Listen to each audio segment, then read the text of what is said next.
Welcome to the Sydney Film Festival and a special question and answer session with the director of the wonderful documentary Burning. Welcome to Eva Orner. Thanks for having me, Jenny. It's so nice to be back in Sydney remotely. Yes, it's such a pity you weren't able to be at the first screening in Sydney of your film. Would have been wonderful to have you there, but difficult times. Yeah, I don't think I could do another 14 days in a hotel in quarantine.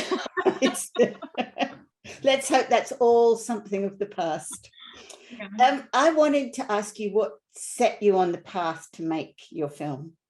I was actually I'm clearly from Australia, but I live in LA currently. And I was back in Australia in December and January 2019 and 2020 when the fires were at their peak. And I watched them.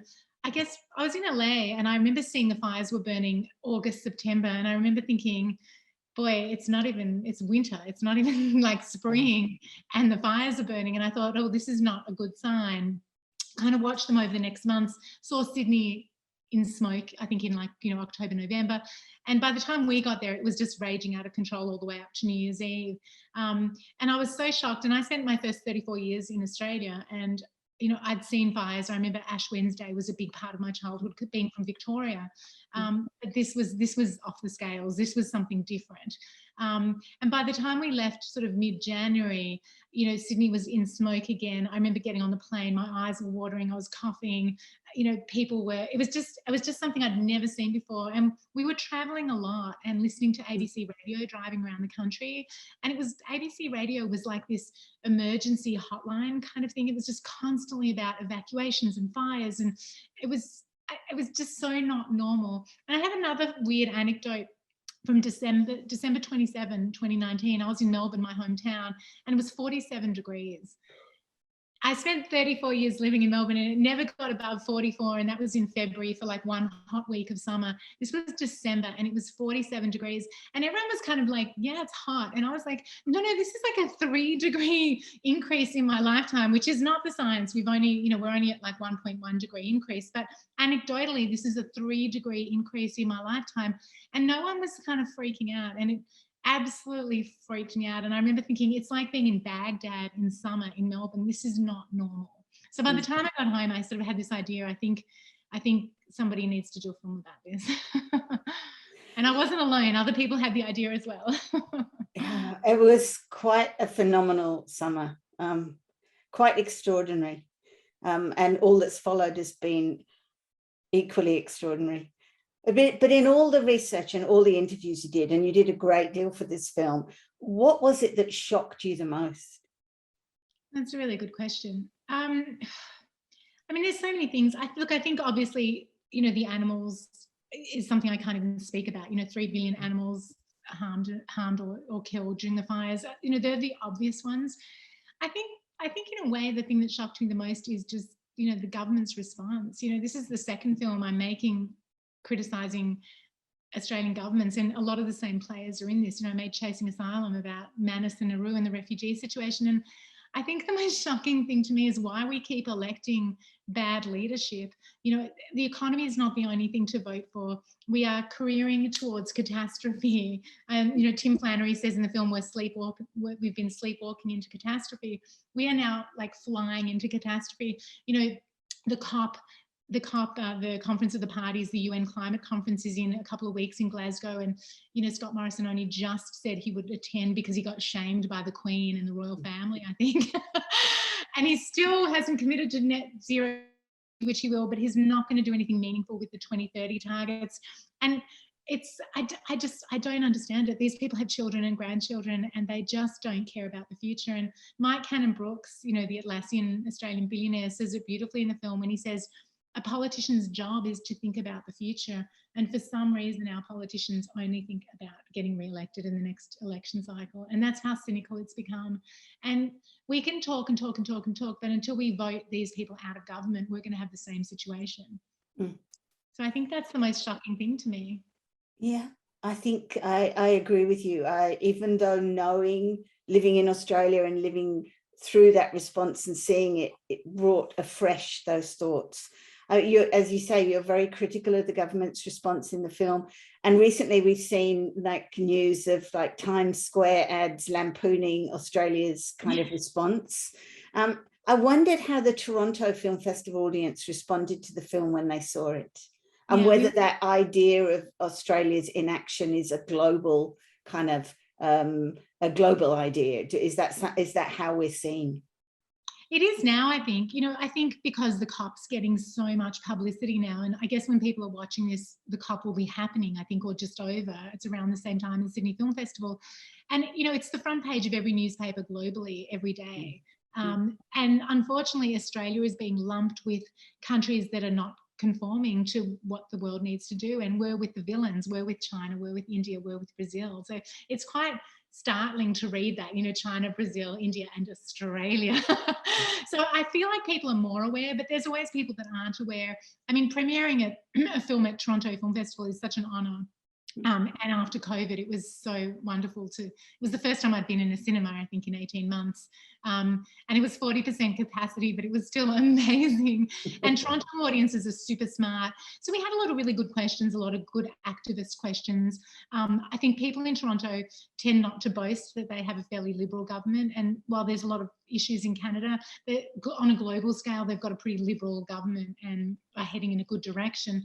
But they're never kind of patronising or, overly proud of that. They're always self-critical. So they were talking a lot about the fact that a lot of areas in Canada are burning this summer that never burnt before, and a lot of issues they're having. So it felt like a good crossover. It felt like people really related.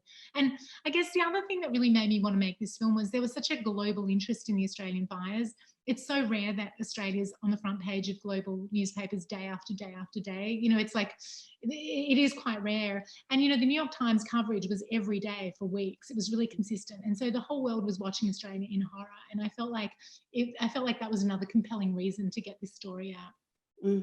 I mean, you mentioned also the pandemic, COVID.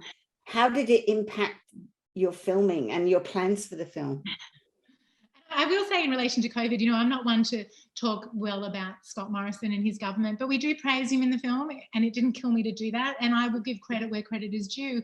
And we do praise him for his initial response to COVID. He declared a pandemic, he locked down the country. I mean, I always joke and say it's kind of his wet dream to lock the borders of the country. Based on his anti-immigration stance and refugee stance. But they did do that. And look, it turned into a fizzer a year and a half later because nobody predicted Delta, and obviously the vaccination was screwed up by the same government. But, I do praise him in the film for handling COVID well. I mean, COVID had a really big impact on the film. In terms of the fires, it really pushed this from being the #1 issue in Australia.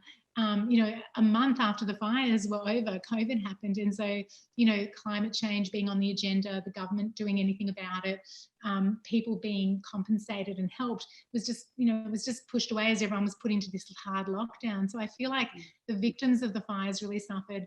And, unfortunately, climate change really suffered on our agenda. And Scott Morrison came out shortly after with the gas plan, which we talk about in the film as well.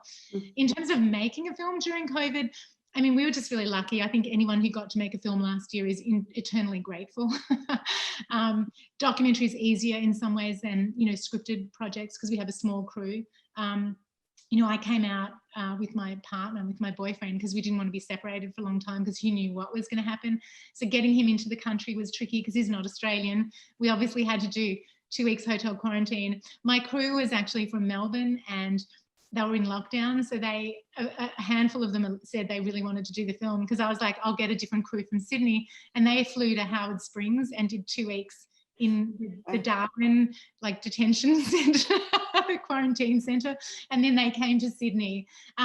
We had to have a COVID compliance officer, and we just dodged border closures. We were incredibly lucky. I felt like everywhere we left shut down, and we arrived at places as they opened. So I just felt incredibly lucky, and really lucky to be out of America during the worst of it. So I felt really, really grateful.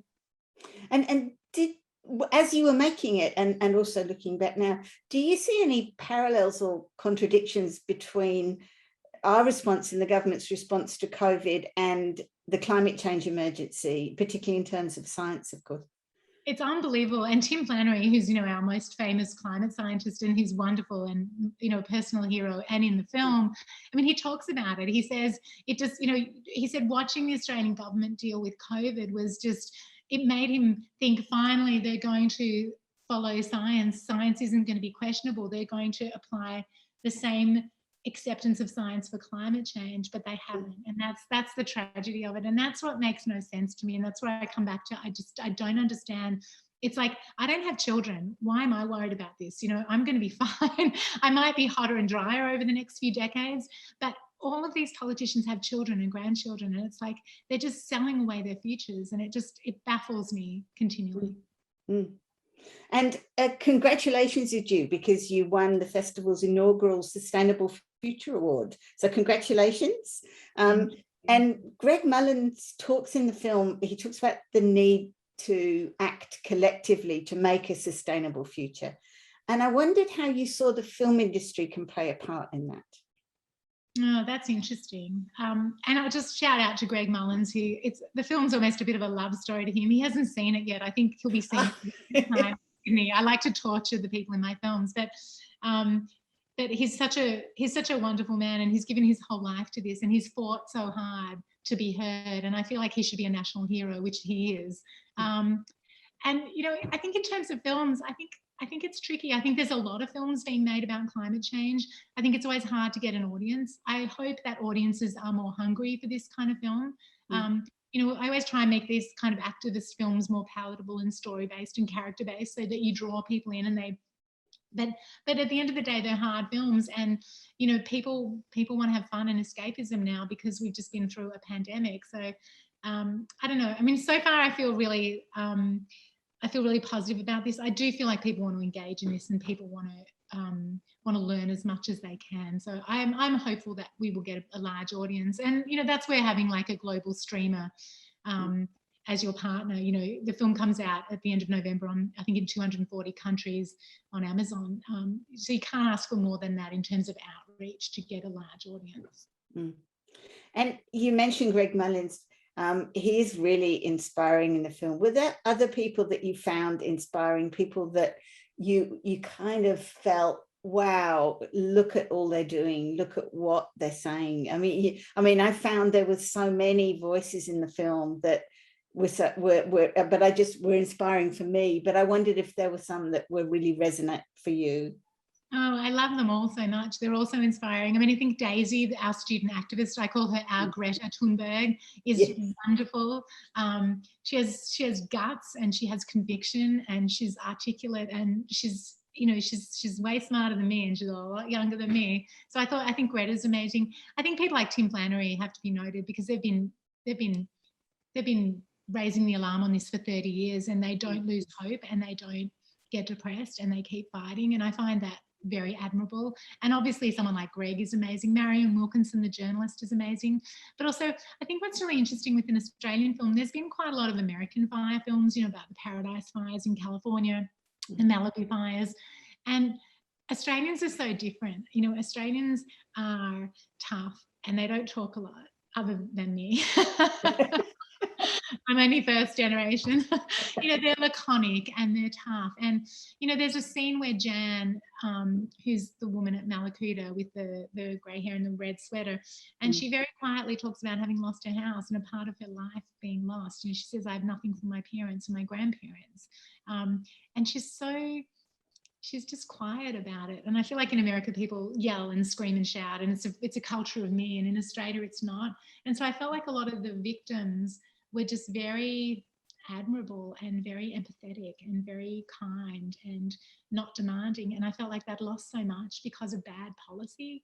And it kind of broke my heart. Zoe, who was pregnant at the time, from Cobargo, who goes up to the Prime Minister, and he picks up her hand and tries to shake it, and then kind of walks away. It just broke my heart, and she's such a lovely young woman. Rachel from Malakuta, the photographer, who felt like she'd put her children in peril and burst into tears. There were so many moments. It was so raw for so many people. And I guess I was just, as always, just really grateful that people wanted to talk to us and share their stories. And finally, the audience, having seen your film at the festival in cinemas, in a crowd, one hopes. What would you hope they will take away from the film? I mean, I come back to, I hope they learn something. I hope that they will share it with their friends and families. It's going to be super available at the end of November. And I hope when the next election comes, they think really, really hard about the planet and the country and the future and their kids, and what they want and what's important. Because I think it's just time to make climate change the number one issue on voting. I think we're veering in that direction, but it's so important. We're not going to have anything if we don't do this now. Yeah. Yes. Well, thank you so much for your film. Again, congratulations on your award. We're so pleased to have you as our first winner, but also to be able to show your film to a Sydney and Australian audience, and regretful that you won't be there, but happy to have your film. Oh, thank you so much. I wish I could be there, and it honestly always means the world to have my film. I'm very affiliated with Sydney Film Festival, as you know, and yeah, it's a huge honour, and I'm thrilled and excited and so proud that you were able to pull it together after having to, postpone it and be in lockdown for so long. So I hope everyone in the audience is really enjoying. I know the film's really depressing, but it's got a little bit of hope, but I hope everyone's really enjoying just being in a cinema and being together. Thank you. Yes, I hope so too. And look forward to seeing your next film in the future. Thanks, and having you in Sydney to present it. Oh, I can't wait. Thank you so much. Thank you. Bye. Bye.